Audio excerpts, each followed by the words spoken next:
In the span of a mere 100 days in 1994, the land of 1,000 hills, Rwanda, became a chilling theater of death, witnessing one of the most brutal and swift acts of genocide the world has ever seen.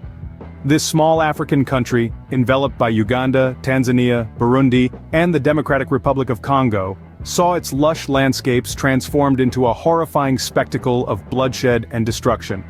At the heart of this unimaginable horror was the ethnic tension that had been brewing for several years between the majority Hutu and the minority Tutsi populations. So it's time to be awakened and learn the history of this horrific genocide 30 years on. Watch till the end for President Kagame's emotional speech. The seeds of this conflict were sown during the Belgian colonial rule, when the colonialists favored the Tutsis over the Hutus. This preferential treatment bred resentment and anger among the Hutus, stoking the flames of ethnic hostility. Over the years, these flames grew into a large bonfire waiting for the slightest breeze to burst into a full-blown inferno. Rwanda's post-colonial period was marked by an increasingly volatile political landscape. The Hutus, who had long felt oppressed under the colonial rule, sought to assert their dominance. They grabbed political power and relegated the Tutsis to the margins of society. The seeds of discord sown by the Belgians were now growing into thickets of bitterness and hatred. On April 6, 1994, a spark was added to this powder keg of animosity. A plane carrying the then Hutu president Juvenal Habyarimana was shot down. His was a pivotal moment, a catalyst that set off the downward spiral into chaos. The Hutu extremists, who had been waiting for a moment just like this, seized the opportunity to push their agenda further. Claiming the Tutsis were behind the assassination, they initiated a planned campaign of slaughter. The retaliation was not spontaneous. It was the result of years of planning and strategic manipulation. In the name of avenging their fallen leader, the Hutus unleashed a reign of terror that would come to define one of the darkest chapters in human history. The genocide that followed was a systematic extermination of the Tutsi population. Men, women, children, none were spared. The horror was unfathomable, the brutality unparalleled. The international community watched in shocked silence, unable to comprehend the scale of the massacre. Their failure to intervene painted a stark picture of global indifference.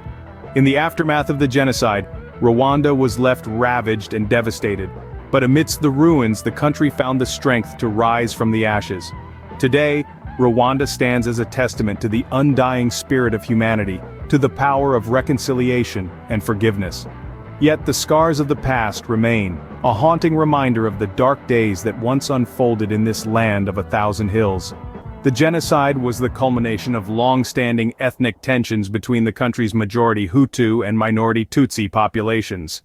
A plane crash on April 6, killing the then Hutu president Juvenal Habyarimana, served as the match that lit this powder keg of animosity. The Hutu extremists seized this opportunity to initiate a planned campaign of slaughter against the Tutsis, under the guise of spontaneous civil unrest.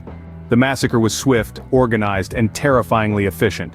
Armed with machetes rather than guns, the killers were often personally acquainted with their victims. It was a genocide that took place up close and personal, one horrifying act at a time. The world watched in shock and disbelief as the horror unfolded, but international intervention came too late for countless innocents. The aftermath was a nation in ruins. The social fabric was torn apart, with trust among communities shattered. Survivors were left to grapple with the trauma of their experiences, the loss of their families, and the daunting task of rebuilding their lives amidst the ruins. 3 decades later, the wounds are still healing. The road to reconciliation has been long and fraught, but the Rwandan people have shown remarkable resilience. They have embraced forgiveness, choosing unity and progress over vengeance and hatred. Acclaimed photojournalist Jack Piccone, who was amongst the few to first bear witness to the raw brutality of the genocide, delves into the deep-set trauma he was exposed to. The unvarnished violence, the inhumanity that he captured through his lens, conjured an enduring shock that ate into his soul. The senseless bloodshed and the cries for mercy that fell on deaf ears, these distressing images that Piccone captured speak volumes about the unimaginable terror that unfolded. In the aftermath of the atrocities, a new dawn emerged for Rwandans, a healing process that was as painful as it was transformative. The nation embarked on a path of forgiveness, a hard-fought battle against the lingering echoes of their past. Reconciliation initiatives were taken up, and survivors found strength in unity. Jack Piccone records this emotional rebirth, a journey that has seen Rwandans rise like a phoenix from the ashes of their past. The haunting scenes of the genocide, however, have left indelible imprints on Piccone's memories. They are reminders of a grim reality he was a part of, a stark contrast to the peaceful he once knew. Each image he captured, a narrative of despair and survival, has shaped his perception of humanity, its capabilities for both unspeakable harm and unstoppable resilience. The images captured by Jack Piccone are not just evidence of a horrific past, but are also testaments to the immense resilience of the human spirit. They encapsulate the shocking depths humanity can spiral down to, but also the profound heights it can reach in terms of resilience, survival, and redemption. The spectrum of his imagery, from the darkest shades of inhumanity to the brighter hues of hope and recovery, mirror the dual nature of human existence. In conclusion, the Rwandan genocide stands as a grim testament to the horrifying speed at which society can unravel, and the unspeakable atrocities humanity is capable of under the sway of hate and fear. It also serves as a powerful reminder of the resilience of the human spirit, the capacity for forgiveness, and the enduring hope for a better future. As we look back upon the haunting past 30 years on, it is essential to understand the factors that led to the Rwandan genocide, a dark chapter in human history. The roots of this genocide were complex and multifaceted, deeply entrenched in the historical, political, and social fabric of Rwanda. The tensions between the Hutu and Tutsi ethnic groups, exacerbated by economic woes, political corruption, and a deep-seated culture of impunity, created a volatile environment ripe for conflict. However, the seeds of this ethnic tension can be traced back to the era of colonial rule. The colonial powers, in their pursuit of divide and rule, created and reinforced divisive ethnic identities. They favored one group over the other, sowing the seeds of resentment and hatred that would later erupt into violence.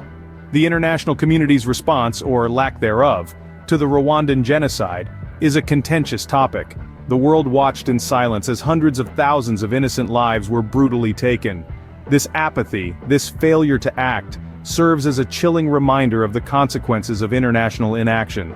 Understanding these factors is crucial in preventing such atrocities in the future. The lessons we learn from history are our guiding light, illuminating the path towards a more just, peaceful world. This reflection on the past is not just an act of remembrance, but a commitment to action, a pledge to ensure that such horrors are never repeated. As we delve deeper into the causes of the Rwandan genocide, let us remember the lives lost, the communities shattered, and the resilient spirit of those who survived. Their stories are a testament to the enduring strength of the human spirit, a call to action for us all to strive for a world free from hate, fear, and violence. I want to share a personal story, which I usually keep to myself.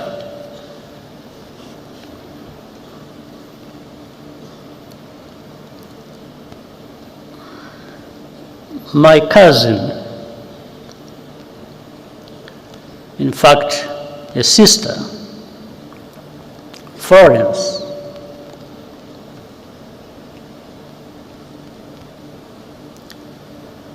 worked for the United Nations Development Program in Rwanda for more than 15 years.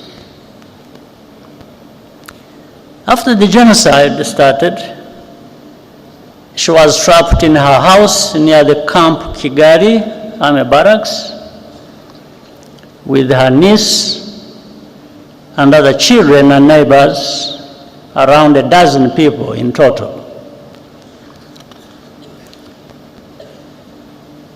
The telephone in Francis' house still worked, and I called her several times using my satellite phone.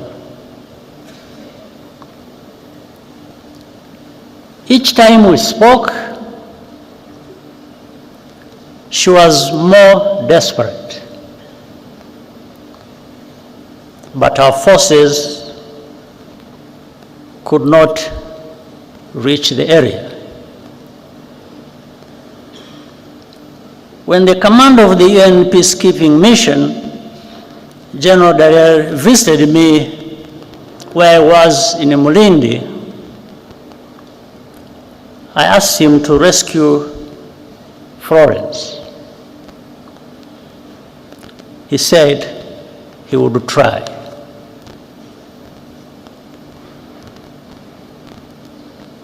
The last time I talked to her, I asked her if anyone had come. She said no, and started crying.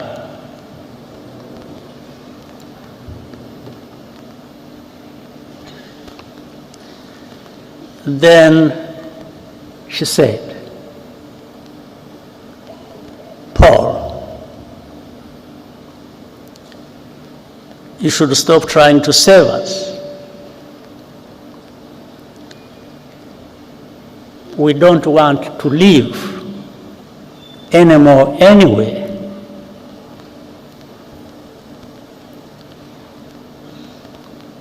I quickly understood what she was saying, and she hung up.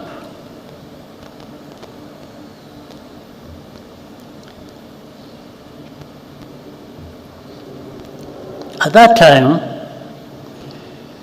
I had a very strong heart, but it weakened a bit because I understood what she was trying to tell me.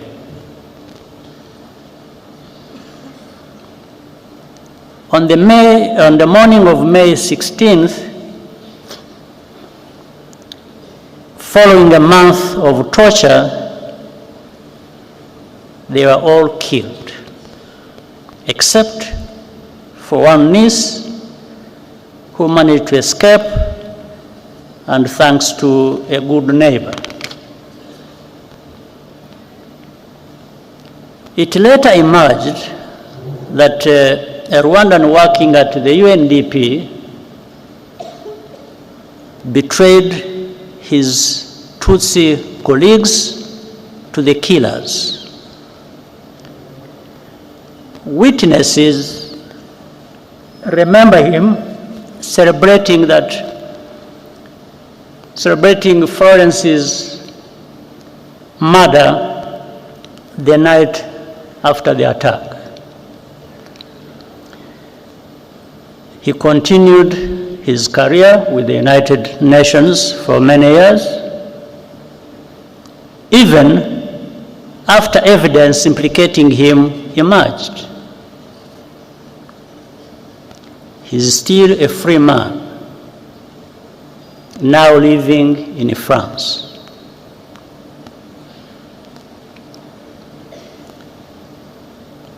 I asked General Dallaire what happened. He said that his soldiers encountered a militia roadblock near the house, and so they turned back just like that. Meanwhile, he conveyed to me an order from the United States ambassador to protect diplomats and foreign civilians evacuating from or by road to Burundi from attack by the militias. These two things happened same time. I do not need to be instructed to do something that goes without saying. That's what I was going to do.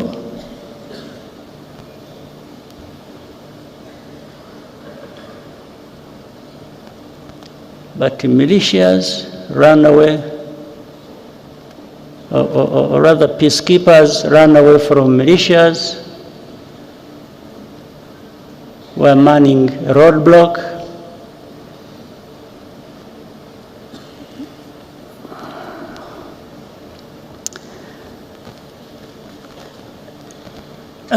I do not blame General Dallaire. He's a good man who did the best that could be done in the worst conditions imaginable, and who has consistently borne witness to the truth despite the personal cost. Nevertheless, in the contrast between the two cases, I took note of the value that is attached